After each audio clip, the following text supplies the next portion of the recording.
Você já parou pra pensar que uma das animações mais intensas e adultas dos anos 90, muita gente conheceu em fita VHS, na locadora do bairro ou pegando de surpresa nas tardes da TV aberta? Pois é, mano, Street Fighter 2, o filme, não chegou como um simples desenho, ele chegou como um filme de luta de verdade, violento, sério e sem medo de mostrar impacto. E mano, tudo isso ficava muito claro em poucos minutos que essa animação aqui aparecia, porque era quase uma obra de arte animada, mano, feita pra quem já levava Street Fighter a sério. Então antes de começar o vídeo, já deixa o like, se inscreve no canal, porque agora a gente vai mergulhar de vez nesse clássico absurdo dos anos 90. Só bora! Lançado em 1994, bem no auge absoluto de Street Fighter 2 nos fliperamas, esse filme chegou num momento em que a franquia simplesmente dominava tudo. A Capcom tava no topo do mundo dos games, com fila nos arcades, campeonatos improvisados e personagens que já eram ícone da cultura pop mesmo antes de virar animação. E cara, qualquer coisa com o nome de Street Fighter já gerava um hype automaticamente, e uma adaptação animada prometendo lutas sérias, clima adulto e fidelidade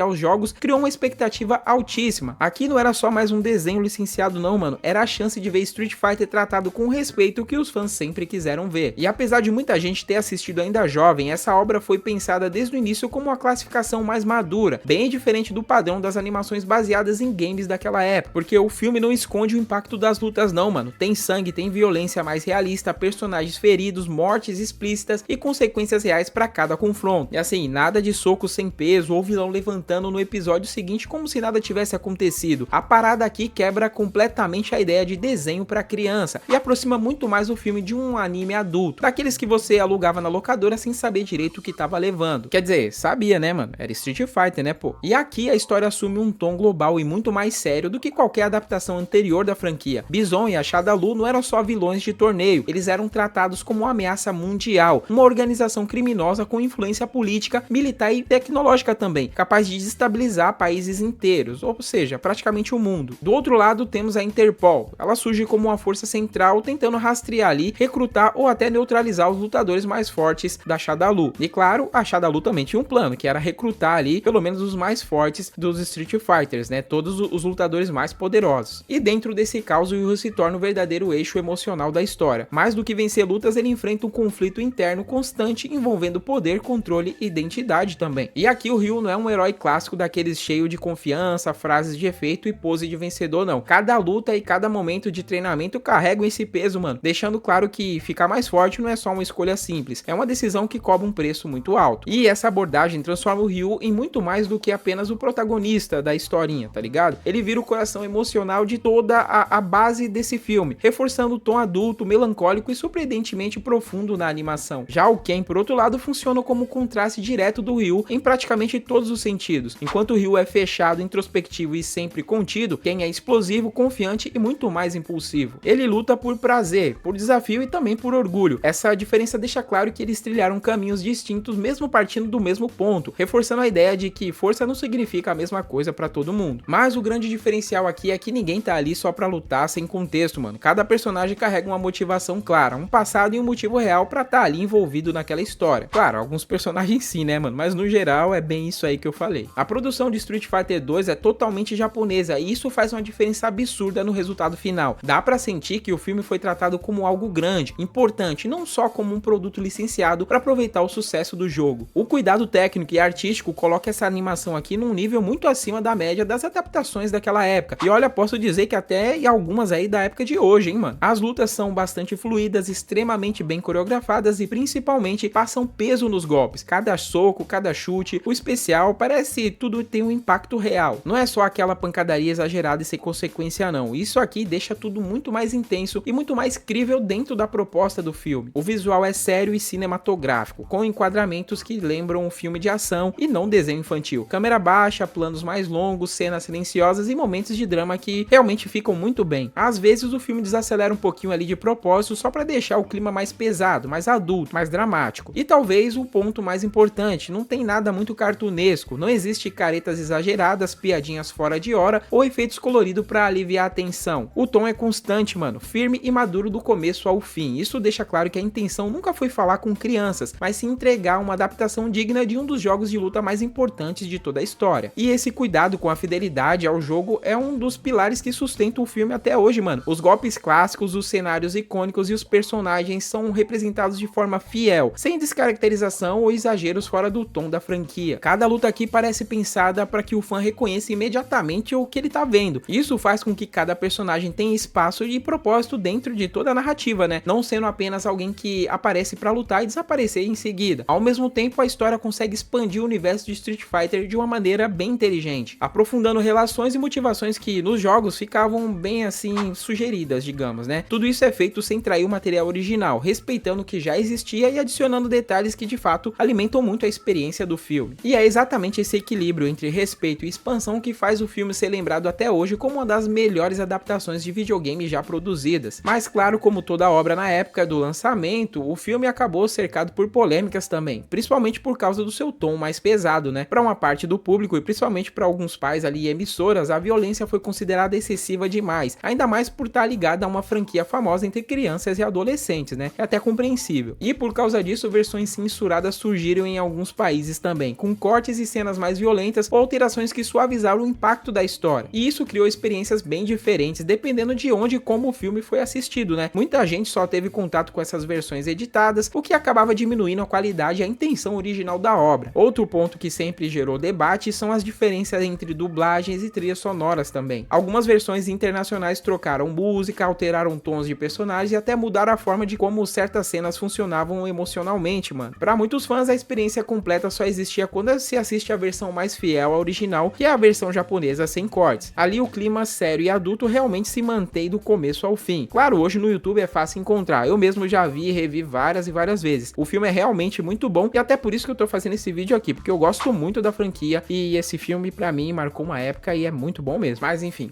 com o passar do tempo o filme passou a ser muito bem recebido pelos fãs, especialmente por aqueles que cresceram com Street Fighter 2 nos fliperamas e depois reassistiram a animação com um olhar mais maduro. Até quem criticava, mano, assiste o filme hoje e fala que é uma obra de arte. O que antes parecia estranho ou pesado demais acabou sendo reconhecido como coragem criativa e respeito ao material original. E mano, esse filme virou referência quando o assunto é adaptação de games, justamente por fazer o básico que muitos filmes não faziam, né? E até hoje o filme é respeitado, citado em listas, análises e discussões sobre boas adaptações. A verdade é que ele levou o universo de Street Fighter a sério, tratou seus personagens como conflitos irreais e, acima de tudo, não subestimou quem estava assistindo. E agora fica a pergunta final, daquele jeito que bate direto na memória. Você assistiu esse filme na locadora, em VHS, ou só foi descobrir anos depois, quando todo mundo começou a chamar essa parada de obra cult? E se esse filme também marcou a sua infância ou adolescência, ou se você acabou de descobrir agora, que eu acho bem difícil, né? Deixa o like, se inscreve no canal e comenta aí qual é a sua cena favorita, mano. Pra mim, de longe, é a luta do Ryu versus Fei Long, mano. Ali é mitagem, sério, cena irada demais. Mas comenta aí qual é a sua. No mais, é isso, tamo junto, valeu por assistir até aqui, tamo junto, até o próximo vídeo, tchau, fui!